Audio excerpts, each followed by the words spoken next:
اللهم صل وسلم وبارك على سيدنا محمد وعلى آله وصحبه أجمعين. القصة دي للكاتبة المبدعة أمل رمضان، ويلا بينا نبدأ قصتنا. بتبدأ قصتنا في كافيه. كانت قاعدة سحر وليالي، هما الاتنين اصحاب وبيتكلموا مع بعض. ما تيجي يا بنتي تقعدي معايا، بدل ما انتي قاعدة لوحدك وانا قاعدة لوحدي، تعالي نقعد مع بعض على الأقل نونس بعض. لكن الوحدة اللي احنا عايشين فيها ديت ما تنفعش خالص. تعالي نقعد مع بعض لحد ما ربنا يرزقنا بولاد الحلال ونتجوز. بس انا برتاح لوحدي، مش بحب اقعد مع حد، وادينا كل يوم اهوت بنشوف بعض وبنفضل مع بعض طول النهار. عايزه ايه تاني بقى؟ جت يعني على بالليل؟ عشان خاطري يا سار، انا ما بعرفش اقعد لوحدي، ما بعرفش انام بالليل. انت عارفه ان انا بخاف. هو انا ماليش خطر عندك ولا ايه؟ هنونس بعضنا. واقول لك يا ستي، المكان اللي انت عايزانا نقعد فيه انا موافقه. خلاص يا ستي، انا مش بحب ازعلك، انا موافقه، بس عندي شرط، ولا نقعد عندك في البيت ولا عندي في البيت. ايه رايك بقى لو نروح بيت جدو؟ بصراحه هو تحفه، وهو تغيير جو ونريح اعصابنا شويه. ايوه بقى، هي دي سهر اختي حبيبتي، ربنا يخليكي ليا يا حبيبتي. ايوه كده، ده انا بسمع حكاوي كتير قوي على بيت جدك ده. يا سلام، انا كان نفسي ادخله من زمان. انا كمان بسمع عن بيت جدي دوت حكاوي، بس عمري ما رحته، مقفول من زمان قوي، من وقت ما جدي مات. وبابا كان دايما بيحكي لنا عليه حكاوي، وفي تحف بقى اثريه، وكل ركن في البيت وكل حاجه في البيت تحفه اثريه. لو دخلتيه بتحسي ان انتي دخلتي متحف. شوقتيني قوي يا سهر، ما تقومي دلوقتي يلا نلم هدومنا ونروح على بيت جدك، ننضفه كده ونخليه تمام ونقعد فيه شويه، على الاقل نريح اعصابنا. تاني يوم سهر وليالي راحوا على بيت جد سهر، فتحوا البيت ودخلوا. اوبا، ايه الجمال ده يا سهر؟ بقى حد يسيب الجمال دوت ويقعد في شقه؟ ده انا حاسه ان انا في متحف اثري مش في بيت. هو جدك ده يا بنتي كان ايه؟ ده البيت دوت المفروض يبقى متحف والناس تزوره عشان تتفرج عليه. هو انتي هتنفسني بقى على الراجل وهو ميت؟ وبعدين يلا عشان نلم الحاجه ونخلي البيت زي الفل. يلا بطلي كسل، مش عايزه كتر كلام. تعالي كده يا سهر، عايزه اوريكي حاجه. ايه ده؟ هو جدك ده يا بنتي كان ايه؟ عملاق؟ ده الكرسي ده عايز 4 يقعدوا عليه جنب بعض، ده ضخم قوي بس حلو قوي. انا حاسه ان انا واقفه قدام كرسي بتاع ملك من الملوك. يا بنتي واحنا فاضيين للكلام ده؟ يلا يلا، بس استني كده، هو فعلا شكله حلو قوي. بس بقولك ايه، تعالي نخلص الاول وبعد كده اقعدي عليه زي ما انت عايزه، بس عندي شرط، هقعد انا عليه الاول. طب ما تزعليش يا سهر، ايه رايك لو نقعد عليه انا وانتي مع بعض؟ بس ابوس ايدك دلوقتي، انا ممكن كده اقعد على الكرسي ده. يلا هاتي ايدك، حطي ايدك في ايدي، واحنا الاتنين نقعد في نفس الوقت. 1 2 3، يلا اقعدي. وفعلا قعدوا، بس فجأة حسوا بحاجة غريبة، كأن الكرسي بتهز بيهم، والكرسي دوت نقلهم في زمن تاني غير الزمن اللي هما فيه، وبيت غير البيت. يا دماغي، الله يخرب بيتك يا ليالي، شكلك خبطتيني وانتي بتقعديني. انا دماغي وجعاني قوي. هو ايه اللي حصل لنا؟ انا حاسه ان انا من كتر ما دماغي وجعاني مش قادره افتح عيني. انا كمان دماغي وجعاني قوي، والله مش قادره افتح عيني. على فكره، احنا حصل لنا حاجه بس احنا ما اتخبطناش، حاسه كده زي ما اكون كنت في دوامه. استني كده، لا افتحي عينك بسرعه. ليالي، هو احنا قعدنا على الكرسي ولا ايه اللي حصل؟ احنا رحنا فين؟ ده مش بيت جدي، الكرسي راح فين؟ وايه النقش الفرعوني ده؟ انا مش فاهمه اي حاجه. ايه ده؟ عندك حق، ثواني كده. على فكره بقى، انا فهمت ايه اللي حصل لنا. الكرسي دوت بينزلنا الاوضه السحريه، جدك كان عاملها، بس جميله قوي زي البيت الاثري كده، والنقش اللي عليها حلو قوي. ممكن يكون كلامك صح. تعالي بقى نخرج من الاوضه ديت ونشوف الكرسي قدامنا فين، ممكن يكون نزلنا تحت في البدروم مثلا. يلا بقى نخرج من الاوضه دي. سهر وليالي خرجوا من الاوضه فاكرين نفسهم خرجوا على بيت جدهم، واتفاجئوا ببيت تاني خالص، وكان في شاب وشابه كانوا واقفين قدامهم لابسين لبس فرعوني. ايه ده؟ انت مين انت وهي؟ وايه اللي دخلكم هنا؟ ولابسين كده ليه؟ ايه ده؟ والبيت اتغير كده ليه؟ وامتى اصلا؟ انا مش فاهمه حاجه، حد فيكم يرد عليا، فهمونا عشان احنا مش فاهمين اي حاجه. انتوا اللي مين؟ هو انتوا اللي بتسالونا لابسين كده ليه؟ ده اللبس الطبيعي، احنا كلنا هنا بنلبسه. انتوا بقى اللبس الغريب ده وشكلكم غريب، فهمونا انتوا مين بدل ما نسلمكم بقى للفرعون. ها؟ فرعون؟ انت قصدك ايه؟ هو احنا فين؟ كل اللي احنا فاكرينه ان احنا قعدنا على الكرسي بتاع جدي، وفجاه لقينا نفسنا هنا ودماغنا وجعتنا قوي. انا مش فاهمه حاجه، ارجوك فهمنا بالراحه كده. احنا في سنه كام؟ يعني ايه سنه كام؟ انا مش فاهم حاجه ومش فاهمكم بصراحه. بصي، احنا هنا الفراعنه، ممكن انتوا بقى بالراحه كده تفهموني في ايه؟ بصي، انا اسمي نفرس واخويا حابي، انتوا بقى اسميكم ايه؟ نتعرف على بعض الاول وبعد كده نتكلم بالراحه. وانتوا جايين منين وايه قصتكم؟ انا اسمي سهر ودي صاحبتي ليالي، كنا في بيت جدي وشفنا كرسي وشكله حلو قوي، كرسي كده عملاق، قعدنا عليه احنا الاتنين، لقينا نفسنا هنا. تقريبا الكرسي دوت طلع آلة زمنية، يعني بينقلنا بقى من زمن لزمن. الله، آلة زمن، تصدقي صح، يعني احنا كده في زمن فراعنة. بصي يا نفرس، نفسي اتفرج قوي على الزمن دوت. انا عايزه اشوف كل حاجه، الاهرامات وابو الهول والمعابد وكل حاجه. ايوه فعلا، هنا احنا بنبني الاهرامات. بس انتوا عرفتوا ازاي؟ وانتوا اصلا مش من الزمن ده. ومين ابو الهول ده اللي انتوا بتقولوا عليه ده؟ فهموني، انا مش فاهمه حاجه. بصي يا نفرس، انتوا جدودنا، يعني تقريبا كده احنا رجعنا بتاع 2500 سنه قبل الميلاد. هتبنوا اهرامات، وابو الهول الراس راس انسان والجسم جسم اسد، وهتعملوا حضاره، اعظم حضاره في العالم، هتعيش الاف السنين. طب ارتاحوا بس الاول، وبعد كده بقى احنا هنخرج وهنوريكم كل حاجه هنا. بس لازم تلبسوا زي نفرس عشان محدش يعرف ان انتم مش من هنا. لو حد حس ان انتم مش زينا هيودكم للفرعون وهيقطع راسكم على طول. يا لهوي يا لهوي، تعالي لي يا اما الحقيني. الله يخرب بيتك يا سهر، انت وجدك وبيت جدك كمان وكرسي جدك. اخرتها راسي تتقطع ليه يا اختي؟ انا كنت قاعده في شقتي مرتاحه، لازم اقول لك يعني تعالي اقعدي معايا او انا اقعد معاكي؟ يا خسارتك في الموتة لوزه. انا مش فاهمه حاجه من اللي انت قلتيه ده كله. انت اسمك ليالي ولا لوزه ولا اسمك يخرب بيتك؟ فهميني لغتكم، انا مش فاهمه حاجه. يا اختي وانا ناقصك انت كمان؟ هي تعالي بس معايا، وانا راسي يعني بتتقطع وانت هتشوفي. يمكن نديكي هديه ولا حاجه ويقطع راسك معانا. انا عايزه ارجع تاني. هو فين الكرسي؟ انا عايزه كرسي، هاتولي كرسي. ما تهدي بقى يا ليالي واكبري شويه. احنا لازم نفكر هنعمل ايه، ولازم نوصل لكرسي في اسرع وقت عشان نقدر نرجع بالزمن بتاعنا. انا ارسم لهم شكل الكرسي، يمكن يعرفوا بقى يوصلونا ليه. عندك حق يا سهر، ارسمي شكل الكرسي ويمكن اقدر اوصلكم بيه. انا لو شفت شكله اكيد اعرف اوصلكم ليه. اتفضلي، ادي الورقه وادي الريشه وادي الحبر، يلا ورينا. الله الله، ايوه ده اسمه ورق البردي. انا درسته في المدرسه بس اول مره اشوفه. شكله حلو قوي، والريشه اللي بترسموا بيها برضو شكلها حلو قوي. انا درست ده في المدرسه. بس كده انا رسمت شكل كرسي حابي، تقريبا قدرت اجيب شكله. بص عليه كده، يمكن تعرف تجيبه لنا، عشان بجد احنا عايزين نرجع الزمن بتاعنا. لا انتوا كده عايزين راسي تنقطع. انت عارفه انت رسمتي ايه؟ ده كرسي الفرعون، كرسي العرش. ازاي انتوا جيتوا الزمن دوت بالكرسي ده؟ مستحيل. انتوا عارفين ده معناه ايه؟ ان فعلا التعويذه اللي والدي عملها قبل ما يموت فعلا عملت مفعول.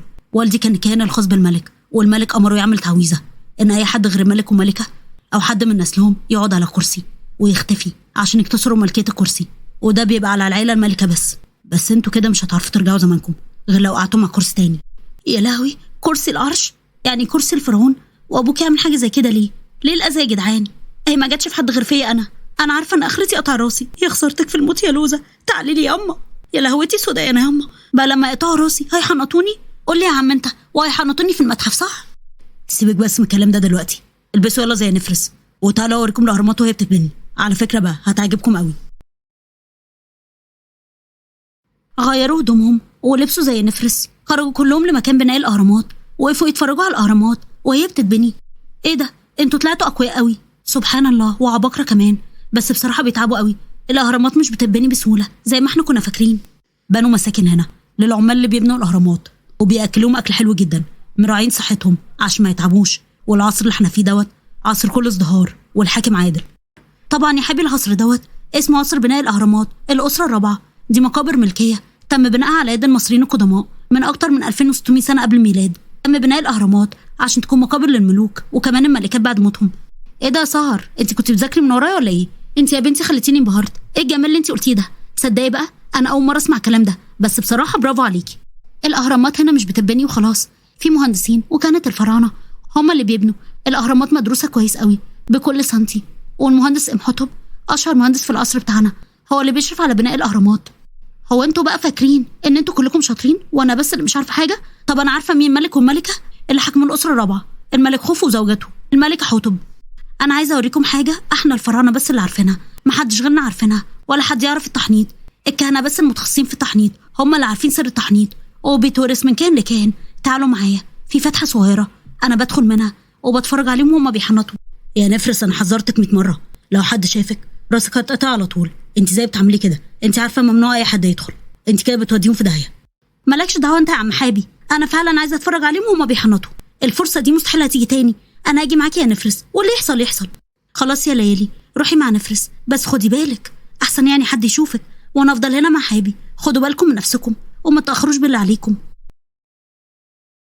ليالي ونفرس راحوا فعلا ودخلوا مفتحه اللي نفرس قالت عليها، وفعلا كانوا كاشفين كل حاجة تبع التحنيط من غير ما حد يشوفهم ولا حتى يسمعهم.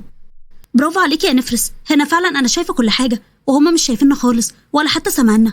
تعرفي إن أنا طول عمري كان نفسي أكون دكتورة تشريح، ما بخافش من الحاجات دي خالص. أنا بصراحة يا ليالي ما بفهمش كلامك، اتفرجي وانت ساكتة، كلامك غريب جدا بالنسبة لي.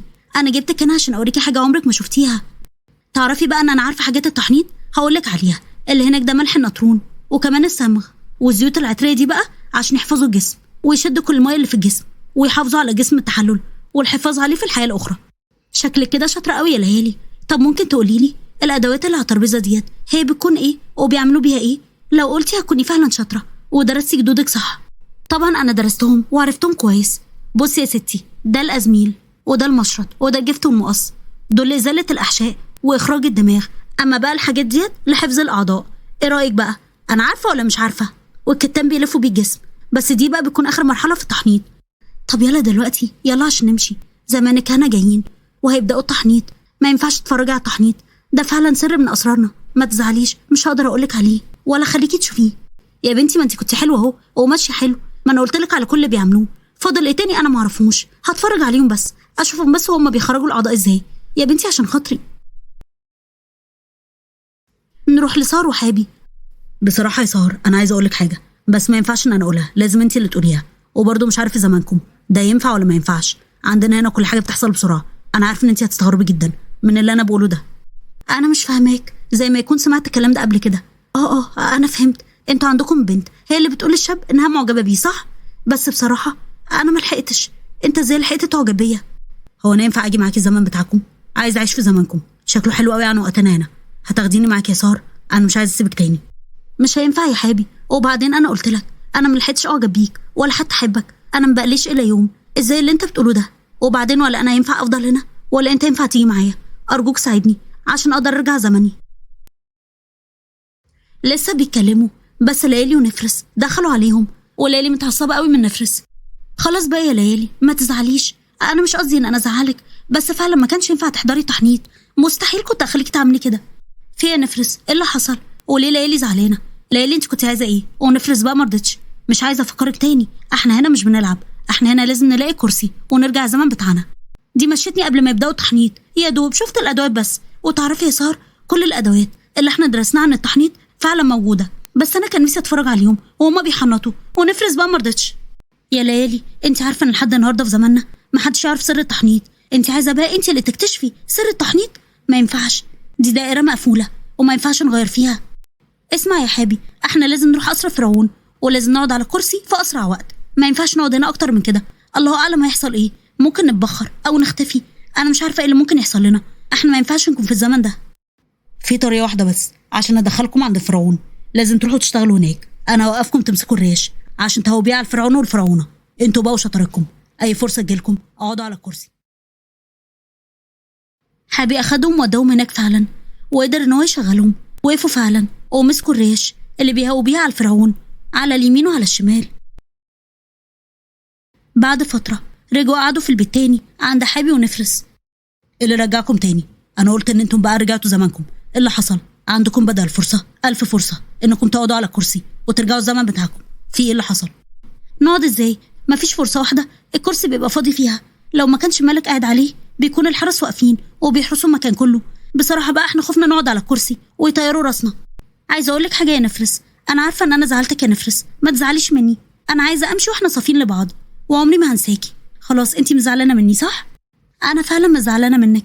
أنا اعتبرتكم إخواتي، وعلى فكرة بقى أنا هاجي معاكم القصر وأنا اللي هعرف أخليكم تقعدوا على العرش. لازم ترجعوا الزمن بتاعكم في أقرب وقت. أنا كمان هاجي معاكم، هعمل خطة أنا ونفرس نشغل بيها الحراس. في الوقت ده أنتوا تقعدوا على الكرسي وترجعوا بالزمن بتاعكم. بس يا سهر أنتي وليالي خليكم فاكريننا، اوعوا تنسونا.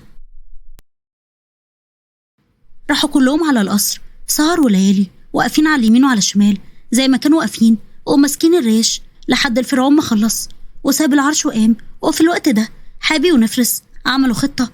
هما الاتنين دخلوا على الحراس وهما مفزوعين. انتوا واقفين هنا وفي شغب بره، اخرجوا سلكوا الشغب اللي بره ده. الملك لو عارف باللي حصل هيقطع رقابينا كلنا. يلا بسرعة، انتوا واقفين ليه؟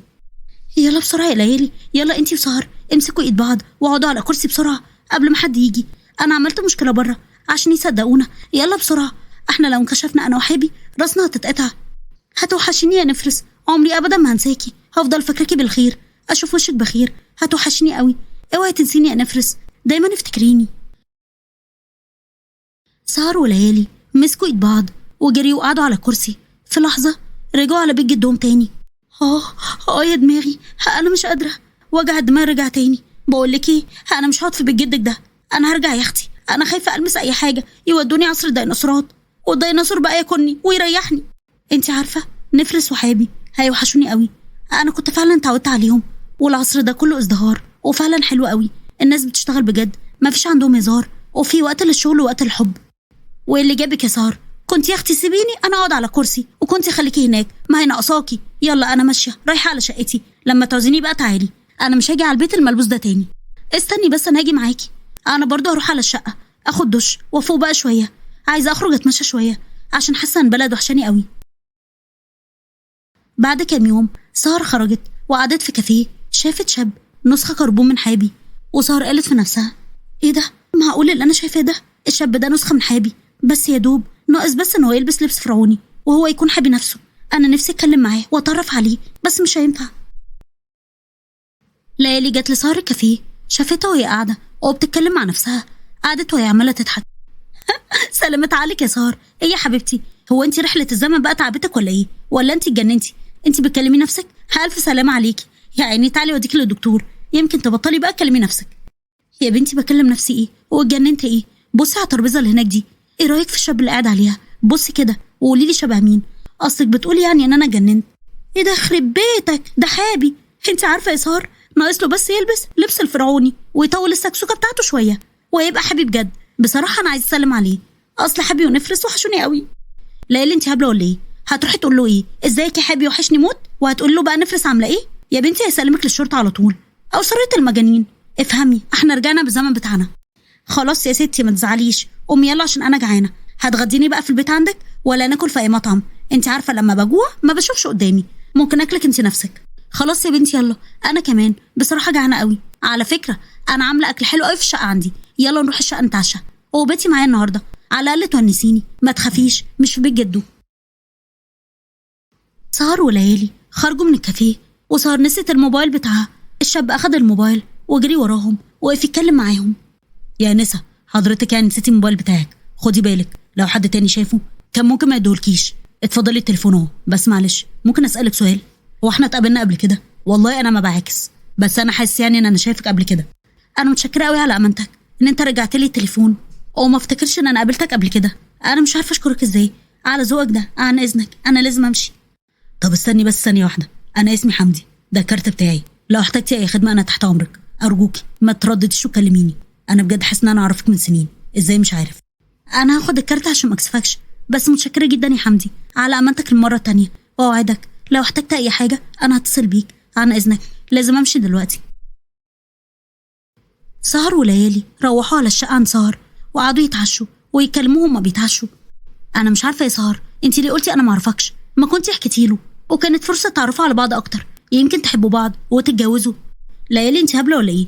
يعني اقول له ان احنا سافرنا عبر آلة الزمن ورحنا بقى عند الفراعنه وشفت شبيهك حبي ورجعنا تاني على هنا وشفتك؟ محدش هيستوعب اللي احنا شفناه ولا اللي هيحصل لنا. اوعي تقولي لحد. خلاص يا ستي ما تزعليش، هتيجي معايا بكره النادي نجري شويه؟ احنا بقالنا كتير قوي ما لعبناش رياضه، نروح بكره نجري بقى في التراك شويه. خلاص بكره اروح انا وانتي النادي ونجري في التراك شويه ونلعب رياضه شويه، نفك بقى جسمنا، عشان فعلا انا حاسه ان جسمي مكسر وماسك كده ببعضه. تاني يوم سهر وليالي راحوا النادي. فعلا سهر كانت بتجري في التراك، وقفت عشان تشرب ميه، شافت اللي بيجري جنبها كان حمدي اللي شافته في الكافيه. عملت نفسها ما شافتهوش، كملت جري، وبعد شويه وقفت تاني. حمدي وقف يكلمها. ازيك يا ناس سهر؟ والله العظيم صدفه، انا مش مرتب لها خالص، بس بصراحه احلى صدفه حصلت لي في حياتي. تسمحي لي اقعد معاكي شويه نشرب حاجه؟ بصراحه انا عمري ما اتكلمت مع شاب ولا قابلت شاب خالص، بس انت ذوق قوي يا حمدي. خلاص انا موافقه، نقعد ونشرب اي حاجه. بعد فتره سهر وحمدي كانوا كل يوم بيقابلوا بعض وبيكلموا بعض لحد ما فعلا حبوا بعض، ما بقوش قادرين يستغنوا عن بعض. وسهر حكت لحمدي على كل حاجه، وحمدي بقى قرر ان هو يتجوز سهر، وفعلا اتجوزوا وكانوا مبسوطين قوي مع بعض.